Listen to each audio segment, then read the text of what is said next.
I'm going to tell you exactly why I feel Donald Trump lost this election, seemingly, and I'll tell you why seemingly in a second after that. What really got him was the coronavirus and how he ignored it. 1 or 2 cases, it's going away, it's rounding the corner, it's this, that. Never had a handle on it. Never was able to be honest about the numbers. Our numbers are the best. Saying shit like stop testing or resisting wearing a mask, just being an asshole. Over that particular matter, put him over the edge, especially with seniors. These seniors are struggling with this virus. It could actually kill them or severely damage them, and they can't go outside, they can't see their kids, they can't do this, and they're looking at a president that is just playing pretend. He's got all the best medicine, best doctors, best this, best that, and they're mailing in a ballot. And what do you think they're going to choose? They want a peaceful life. They're on Social Security. They don't want to deal with none of this nonsense. And another one of the reasons, from the first day, from the inauguration of President Donald Trump, he had a problem where he had a pathological lie, right? Whether some of you know is that I was a quote unquote a Trump supporter, whatever it is, but I see things the way they are. He was a pathological liar in the sense that even on his inauguration, his crowd size was smaller than Obama's. He couldn't say, hey, listen, my crowd size was smaller, but I'm going to try to be the best president I can be anyway, for everybody anyway. I don't care about my crowd size. If he would have did that, he would have had a completely different story. Instead, he says, no, there's two pictures, one with Obama's crowd size larger, his with a smaller one, and he would say, no, this is larger, right? I'm holding up more fingers in this hand than I am in this hand. No. And that reality, to a lot of people, especially people like celebrities and Jimmy Kimmel and this and that really annoyed them. Or Robert De Niro, they're looking at that, they're annoyed. Me, I'm looking at that from a different strategic point. When you're Robert De Niro and Jimmy Kimmel and Eminem or somebody well off and you have millions in the bank and your house is paid off and you have all your properties and ducks in a row, what do you need an asshole like this in the White House for? You don't. And they're wondering and they're thinking, how can anybody want him? Well, I do, and I understand what that does. Because that's who you want standing there talking to China and talking to Iran. He's a headache to deal with. This guy right here is a major fucking headache to deal with. But you want to have that headache fighting for you when you're dealing with China and trade deals and this and that. He'll pull your teeth until you give in and just give him what he wants and hope that he leaves you alone. I deal with people like that in the Diamond District. The most successful people in the Diamond District are bulldogs and assholes that will fight you tooth and nail for $20, and they'll make millions off of you and say they're losing money, and they'll say anything, whatever it is, however it is. That's what you want, battling these Iranians and these Chinese and whatever else is going on. I'll never forget Obama's sweetheart deal where they gave him, a plane full of cash as much billions of dollars in cash for them to stop their nuclear program, which they were going to do anyway, right?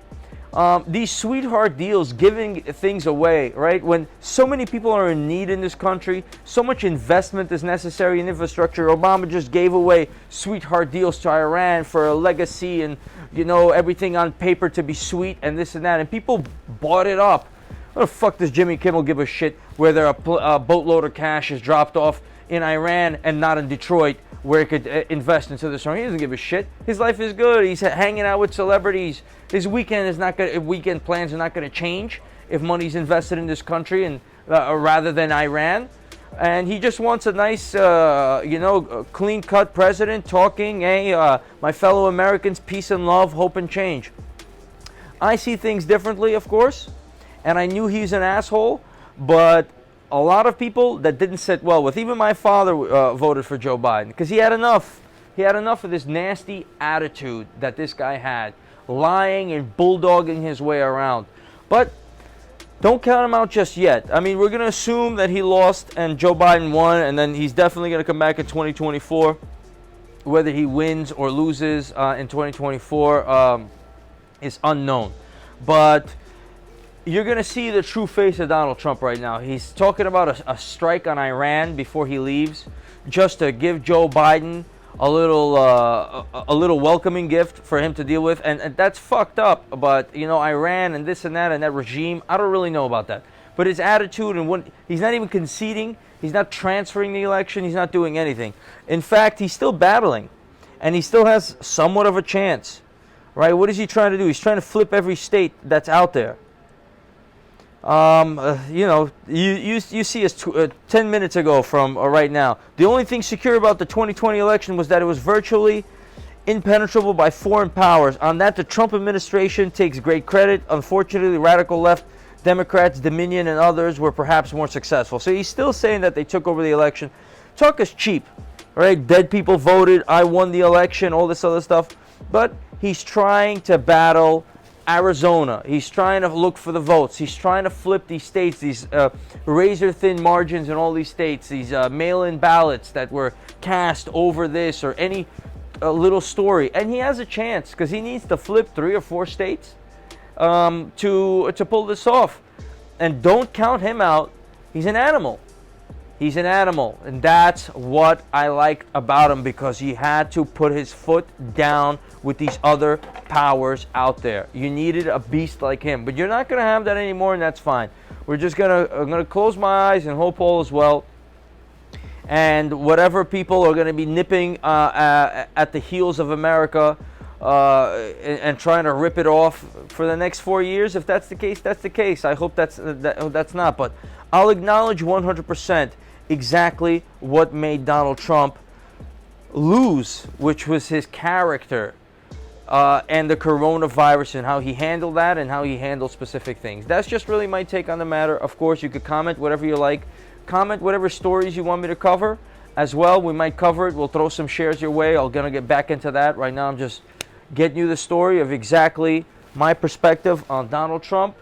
And don't count him out just yet. Just yet. Be patient. This is not your, oh, I lost, lay down, you know, it's all over, lay down your arms. This is not the French army in World War II, okay? That's it. You guys got us. He's going to battle tooth and nail. He's not going to concede. And it is what it is, but we'll see how that goes. I'll keep you informed.